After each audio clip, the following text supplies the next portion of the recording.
जय भारत दोस्तों, ज्ञान स्काई क्लासेस के आज के इस वीडियो में आपका स्वागत है। दोस्तों आज के इस वीडियो में हम ऑब्जेक्टिव क्वेश्चंस के सीरीज को लेकर के आए हुए हैं। अगर आप क्लास 10th के बिहार बोर्ड के स्टूडेंट हैं और 2025 में अगर आप बोर्ड एग्जाम देने वाले हैं तो यह ऑब्जेक्टिव सीरीज आपके लिए बहुत ही ज़्यादा लाभदायक होने वाला है। तो दोस्तों हम देर नहीं करेंगे। दोस्तों आप देख सकते हैं हमारा पहला प्रश्न है, प्रकाश तरंग का उदाहरण क्या है? यानी कि प्रकाश तरंग का उदाहरण है, पहला है ध्वनि तरंग, दूसरा है विद्युत चुंबकीय तरंग, तीसरा है पराबैंगनी तरंग और इनमें से कोई नहीं। तो इसका ऑप्शन हो जाएगा पराबैंगनी तरंग। यानी कि प्रकाश तरंग का उदाहरण कौन सा है? पराबैंगनी तरंग है। दूसरा है दर्पण का सूत्र। आप जानते हैं पहले से दर्पण का सूत्र क्या होता है? 1/v + 1/u बराबर 1/f। आपने सुना होगा 1/v + 1/u बराबर 1/f किसका होता है? तो दर्पण सूत्र का होता है। तो पहला का ऑप्शन क्या हो गया? सी। दूसरा का ऑप्शन हो गया ए। अब हम चलते हैं, गोलीय दर्पण की फोकस दूरी 20 सेंटीमीटर। कितना है? 20 सेंटीमीटर है। तो यह गोलीय दर्पण कैसा होगा? उत्तल होगा, अवतल होगा, समतल होगा और इनमें से कोई नहीं। फटाफट आंसर दीजिए। तो अगर आप देखेंगे तो एक गोलीय दर्पण की जो फोकस दूरी होती है वो होती है उत्तल। बोलिए क्यों? क्योंकि गोलीय दर्पण, उत्तल दर्पण ही एक ऐसा मात्र दर्पण है जिसकी फोकस दूरी आपने पढ़ा होगा, उत्तल दर्पण ये होती है, उसमें उत्तल होता है और जब प्रकाश की किरणें जाती है तो काल्पनिक रूप से इधर की तरफ क्या करती है? बढ़ती है। तो हम चिन्ह परिपाटी के हिसाब से जानते हैं कि जब हम अपने इस ओर चलते हैं, यानी कि जब हम इस ओर चलते हैं तो ये हमारा पॉजिटिव आता है और इस ओर चलते हैं यानी कि इस ओर चलते हैं तो नेगेटिव आता है। तो इस प्रकार से हमारा जो तीसरा का आंसर होगा वो क्या होगा? उत्तल दर्पण होगा। चलिए, गोलीय दर्पण की फोकस दूरी f एवं वक्रता त्रिज्या के बीच में क्या संबंध है? तो आप जानते हैं फार्मूला क्या होता है? फार्मूला f बराबर r/2। तो इस हिसाब से मुझे बताइए, अगर आप गुना कर देंगे तो r बराबर क्या निकल जाएगा? 2f। तो आप देखिए कौन सा ऑप्शन है? 4 का b। तो समझ में आ गया, यानी कि 2 का a, 1 का c और 4 का फटाफट b। चलिए अब हम आगे आ जाते हैं। हमारा जो 5 नंबर का क्वेश्चन है, 5 नंबर का क्वेश्चन हमें बोलता है दोस्तों, क्या बोलता है 5 नंबर का क्वेश्चन? 5 नंबर का क्वेश्चन बोल रहा है, आप इधर में थोड़ा जूम करके मैं दिखा देता हूं कि अवतल दर्पण में आवर्धित काल्पनिक प्रतिबिंब बनाने के लिए वस्तु को कहाँ रखा जाता है? अवतल दर्पण में दोस्तों अगर याद कीजिए, मैं अगर अवतल दर्पण की यहाँ पे बात करूँ तो अवतल दर्पण जो होता है हमारा इस प्रकार का दर्पण होता है। तो अवतल दर्पण में आपको बोल रहा है कि आवर्धित काल्पनिक, तो अवतल दर्पण में हमारा ये ध्रुव होता है, आपने पढ़ा होगा, ये हमारा ध्रुव होता है, ये हमारा फोकस होती है। तो हम अगर वस्तु को फोकस और वक्रता केंद्र के फोकस और ध्रुव के बीच में रखते हैं तो इसका प्रतिबिंब कहीं पीछे जाकर के बनता है, और जो पीछे बनता है दर्पण के पीछे वो कौन सी प्रतिबिंब होती है? काल्पनिक प्रतिबिंब होती है। तो यानी कि वस्तु को हमने कहाँ रखा? फोकस और ध्रुव के बीच में। तो 5 का ऑप्शन क्या हो जाएगा? 5 का ऑप्शन हो जाएगा हमारा ए, फोकस और ध्रुव के बीच में। कौन सा ऑप्शन हो जाएगा? 5 का हमारा ऑप्शन हो जाएगा फोकस और ध्रुव के बीच में। चलिए इसके बाद हम नेक्स्ट क्वेश्चन में चलते हैं। ठीक है, नेक्स्ट हमारा 6 नंबर का क्वेश्चन है। आप देख सकते हैं 6 नंबर का क्वेश्चन क्या बोल रहे हैं यहाँ पे कि सघन माध्यम से विरल माध्यम में गमन करने पर आपतन कोण और अपवर्तन कोण में क्या संबंध है? हमारा जो प्रश्न नंबर 6 है वो बोल रहा है कि सघन माध्यम से विरल माध्यम में गमन करने पर आपतन कोण और अपवर्तन कोण में क्या संबंध होता है? तो आप जानिएगा, आपके सर ने आपको बताया होगा कि जब विरल से सघन में जाते हैं तो I बड़ा होता है, R छोटा होता है, और यहाँ उल्टा है, यहाँ सघन से विरल में जा रहे हैं तो R बड़ा होगा और I हमारा छोटा होगा। इस हिसाब से हमारा ऑप्शन हो गया 6 का C। ओके, चलिए 7वां, निर्वात में प्रकाश की चाल क्या होती है? इसका ऑप्शन हो गया सी। निर्वात में प्रकाश की वेग कितनी होती है? तो आपने पढ़ा होगा निर्वात में प्रकाश की वेग 3 × 10⁸ मीटर पर सेकेंड। लेकिन यहाँ पे मीटर पर सेकेंड में आपको ये दिया है, लेकिन 10⁸ दिया है तो सेंटीमीटर में दिया है। तो इसको अगर मैं किलोमीटर में कन्वर्ट करता हूँ तो 3 × 10⁸ बटा 1000 हो जाता है, यानी कि 3 शून्य काटेगा तो ऊपर में कितना बच गया? 10⁵ किलोमीटर पर सेकेंड। उसी हिसाब से हमारा 7 का ऑप्शन क्या हो जाएगा? ए हो जाएगा। ध्यान दीजिएगा दोस्तों, समझ में आ रही बातें? तो ये कैलकुलेशन से हमने 7 का ए ऑप्शन यहाँ पे निकाल दिया। चलिए 8 का प्रश्न देखते हैं फटाफट। प्रकाश के अपवर्तन के कितने नियम हैं? तो 2 नियम है दोस्तों। पुतली के साइज को कौन नियंत्रित करता है? परितारिका। इसी का दूसरा नाम क्या है? आइरिस। आपने पढ़ा होगा कि पुतली के साइज को कौन नियंत्रित करता है? परितारिका नियंत्रित करता है। और अगला क्वेश्चन है कि अवतल लेंस का आवर्धन क्या बराबर होता है? V/U, यानी कि इसका ऑप्शन हो जाएगा 10 का ऑप्शन हो जाएगा दोस्तों डी। क्या हो जाएगा 10 का ऑप्शन?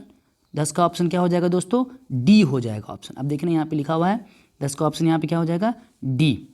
चलिए डी में हमने टिक लगा दिया, सॉरी दोस्तों।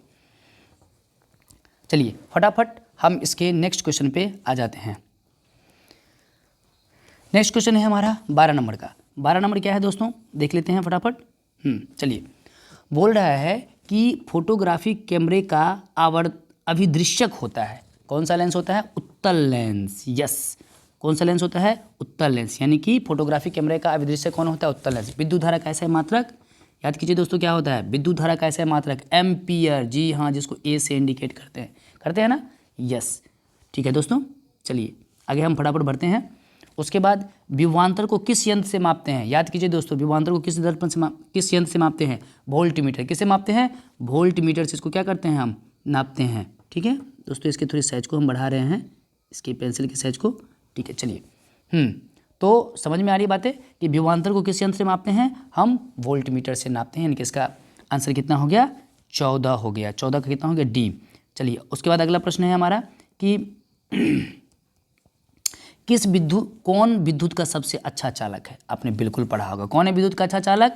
तो चांदी है, लोहा है, नाइक्रोम है, रबर है। तो चांदी विद्युत का सबसे अच्छा चालक या सुचालक माना जाता है। चलिए अगला पढ़ते हैं। चालक का प्रतिरोध बढ़ता है। चालक का प्रतिरोध बढ़ता है कब? तापक्रम घटाने से, तापक्रम बढ़ाने से, तापक्रम बढ़ाने और घटाने पर, इनमें से कोई नहीं। तो जब हम तापक्रम बढ़ाते हैं, टेम्परेचर बढ़ाते हैं, तो चालक का प्रतिरोध भी क्या होता है? हमारा बढ़ता है, इंक्रीज करता है। 16 नंबर का प्रश्न हो गया हमारा। चलिए आगे बढ़ते हैं हम। हमारा जो 17 नंबर का प्रश्न है उसको देख लेते हैं दोस्तों। चलिए 17 नंबर का प्रश्न हमारा क्या बोल रहा है कि विद्युत आवेश का ऐसे मात्रक क्या? मुझे बताइए, क्यू का आवेश क्या होता है? कूलाम्ब होता है। क्या होता है? कूलाम्ब। 17 का। चलिए, यदि कोई प्रतिरोध समांतर में हो तो उसका समतुल्य प्रतिरोध क्या होगा? अगर कोई, इसमें बोल रहा है कि अगर कोई प्रतिरोध समांतर में हो, तो दोस्तों जब हम समांतर में होते हैं तो क्या होता है? अब याद कीजिए, हमारा फार्मूला होता है 1/r बराबर 1/r1 प्लस 1/r2। यानी कि जो इसका समतुल्य प्रतिरोध होगा वो इस प्रतिरोध और इस प्रतिरोध से भी क्या होगा? कम होगा। यानी कि प्रत्येक प्रतिरोध से क्या हो जाएगा हमारा? कम। 18 का क्या हो जाएगा? बी। चलिए हम प्रश्न नंबर अगला देखते हैं। यस, बहुत ही इंपॉर्टेंट क्वेश्चन है दोस्तों, इसको थोड़ा सा हम सॉल्व भी करेंगे। ठीक है, क्या बोल रहा है कि 100 वाट और 220 वोल्ट के बल्ब के आड़े 120 वोल्ट विभवांतर आरोपित करने पर प्रवाहित विद्युत धारा क्या होगा? तो इस क्वेश्चन को अगर हम सॉल्व करने की कोशिश करें, मैं इसको यहाँ पे कर देता हूँ थोड़ा सा छोटा करके, तो यहाँ पे बनाने में हमें क्या होगी? आसानी होगी। चलिए इस कैलकुलेशन को मैं मिटा देता हूँ। तो चलिए, अगर आप देखा जाए इस क्वेश्चन में, तो हमको P का मान दिया है दोस्तों 100 वाट और V दिया गया है, V दिया गया है 220 वोल्ट। तो एक फार्मूला होता है, उस फार्मूला का इस्तेमाल करके आप R निकाल सकते हैं। और आप जानते हैं कि P बराबर फार्मूला होता है V²/R। तो यहाँ पे R बराबर क्या हो जाएगा? V²/P। अब यहाँ पे सभी का मान डाल दीजिए। यहाँ पे V का मान आपको कितना डालना है? ये 220 ही वोल्ट है दोस्त, ठीक है। हाँ, R का मान आपको कितना डालना है? 220। यानी कि अगर आप इसको सॉल्व करेंगे तो यहाँ पे मैं कर देता हूँ उसको सॉल्व, ये वाला भाग को मैं पूरा मिटा देता हूँ। तो अगर आप सॉल्व करेंगे तो R का मान यानी कि R बराबर V²/P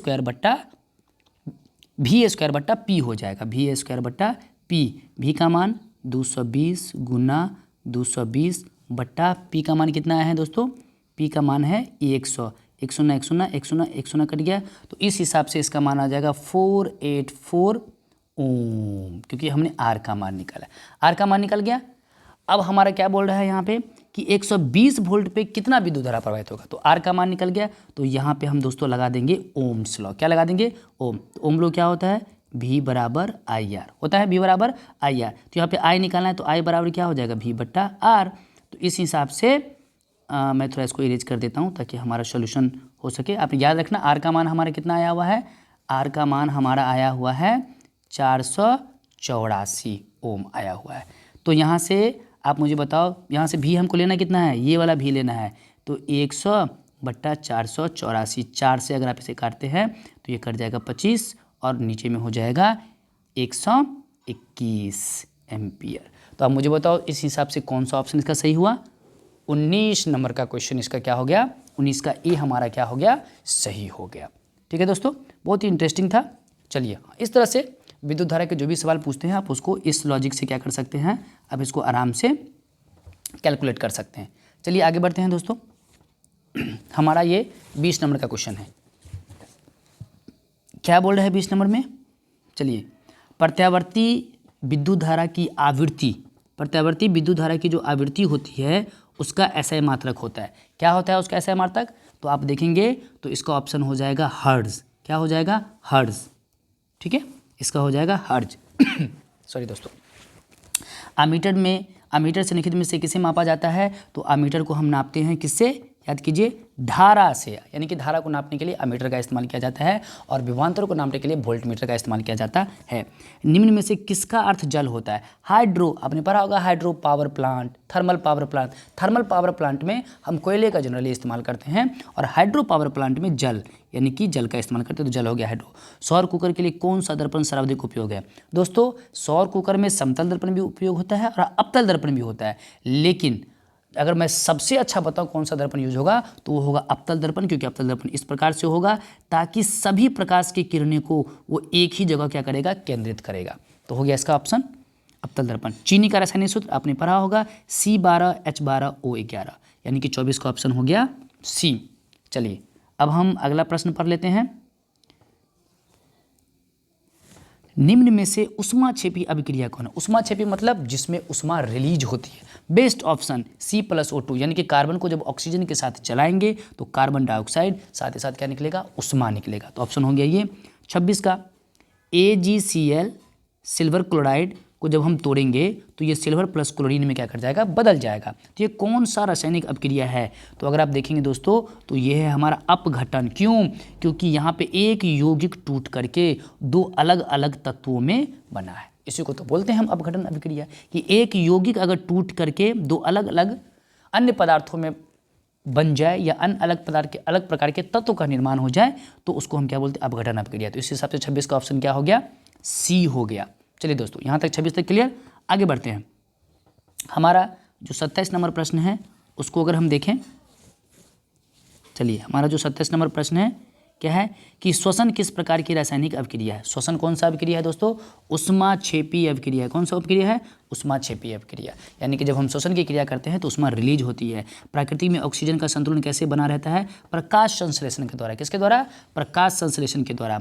टार्टरिक अम्ल किस प्रकार का अम्ल है, निश्चित ही कार्बनिक अम्ल है। कौन सा अम्ल है, कार्बनिक अम्ल है, आपने पढ़ा होगा। चलिए आगे बढ़ते हैं। निम्नलिखित में से कौन क्षारीय ऑक्साइड है, बिल्कुल क्षारीय ऑक्साइड है सोडियम ऑक्साइड, ये हमारा क्षारीय ऑक्साइड। ऑप्शन हो गया डी।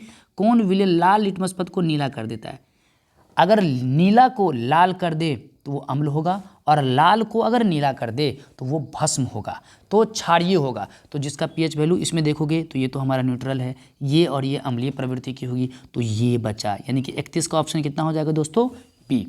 31 का हो जाएगा ऑप्शन बी। चलिए आगे बढ़ते हैं। दही में कौन सा अम्ल होता है, आप ही मुझे बताओ। दही में बहुत आसान है, लैक्टिक अम्ल, आपने पढ़ा होगा। दही में कौन सा अम्ल होता है, लैक्टिक अम्ल होता है। टूथपेस्ट कैसा होता है भाई, क्षारीय होता है, तभी तो हमारी दांतों को क्या करता है, साफ करता है। अगला, बेकिंग सोडा का रासायनिक सूत्र, yes baking soda, option A sodium bicarbonate. कौन सा ऑप्शन है ये, सोडियम बाइकार्बोनेट, ये हो गया बेकिंग सोडा का रासायनिक सूत्र। चलिए अब हम आगे बढ़ते हैं अगले क्वेश्चन की तरफ। ठीक है दोस्तों, चलिए अगला जो हमारा प्रश्न है वो है 35 नंबर का कि संगमरमर का रासायनिक सूत्र क्या है। क्या होता है दोस्तों संगमरमर का रासायनिक सूत्र, कैल्शियम कार्बोनेट, ये होता है, यानी कि इसका ऑप्शन हो जाएगा ए। 35 का ऑप्शन क्या हो जाएगा, CaCO3, कैल्शियम कार्बोनेट संगमरमर का। साधारण ताप पे फास्फोरस का अणुसूत्र कितना है, साधारण ताप पे फास्फोरस का अणुसूत्र होता है P4। एक्वा रेजिया मिश्रण में HCl और HNO3 का अनुपात कितना होता है? तो ये अनुपात होता है आपको 3:1 का।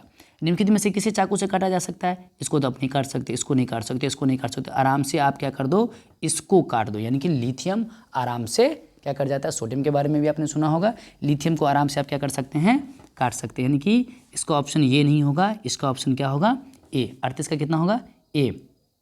चलिए ग्लूकोज में कार्बन के कितने परमाणु होते हैं? तो आपने पढ़ा होगा ग्लूकोज C6H12O6, ये ग्लूकोज होता है। तो कार्बन में कितने परमाणु हो गए, 6 हो गए, यानी कि 39 का ऑप्शन कितना हो गया, डी।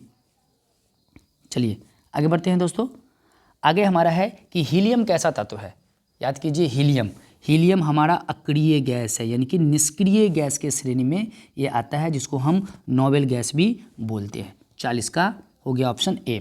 पारे के अयस्क कौन है? सिनेबार, यानी कि सिनेबार अयस्क से ही पारे की प्राप्ति की जाती है। अगला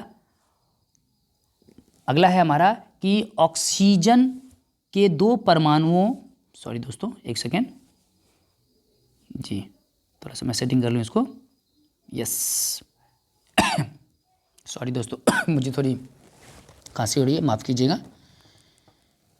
क्या बोला, ऑक्सीजन के 2 परमाणुओं के बीच कितने आबंध होते हैं? 2 आबंध होते हैं, O2 का निर्माण होता है। और ऑक्सीजन के बाह्यतम कक्षा में कितने इलेक्ट्रॉन होते हैं? 6। तो ये डबल बॉन्ड अपने आप में क्या करता है, बनाते हैं, कि 2-2 इलेक्ट्रॉन की क्या करती है, साझेदारी करती है। चलिए 43 का एल्केन का सामान्य सूत्र CnH2n+2, यानी कि इसका ऑप्शन हो जाएगा 43 का ऑप्शन हो जाएगा ए। संतृप्त हाइड्रोकार्बन श्रेणी के सदस्यों को क्या कहा जाता है? तो याद कीजिए क्या कहा जाता है, एल्केन कहा जाता है। क्या कहा जाता है, एल्केन। C6H6 का आणविक द्रव्यमान कितनी होती है? तो कितना होता है आणविक द्रव्यमान? 45 का ऑप्शन हो जाएगा सी, 78 होता है। ठीक है दोस्तों। और लास्ट ऑप्शन मतलब लास्ट क्वेश्चन इस पार्ट का 46 पार्ट का, एसिटिक अम्ल का IUPAC नियम क्या है? तो एसिटिक अम्ल का IUPAC नियम है इथानोइक अम्ल। दोस्तों ये हमारा टोटल 46 क्वेश्चंस का फर्स्ट पार्ट 1 का सीरीज था। इसके आगे इनके 47 से लेकर के 18 तक, क्योंकि हम साइंस टॉपिक को कवर कर रहे हैं। किसको कवर कर रहे हैं? साइंस को कवर कर रहे हैं। तो साइंस में टोटल 80 क्वेश्चन पूछे जाते हैं। कितने पूछे जाते हैं? 80 क्वेश्चन पूछे जाते हैं। और जवाब कितने देने होते हैं? 40 का जवाब आपको देना होता है। तो हमने भी 46 क्वेश्चन का इस सीरीज में हमने सॉल्व दिया है, सॉल्यूशन दिया है। अगले 47 से लेकर के 80 तक के प्रश्नों का सॉल्यूशन हम अगले सीरीज में आपको अगले वीडियोस में देंगे। अब हमारे चैनल पर नए हैं तो लाइक कर ले, सब्सक्राइब करें। मिलेंगे अगले वीडियो में, तब तक के लिए जय हिंद।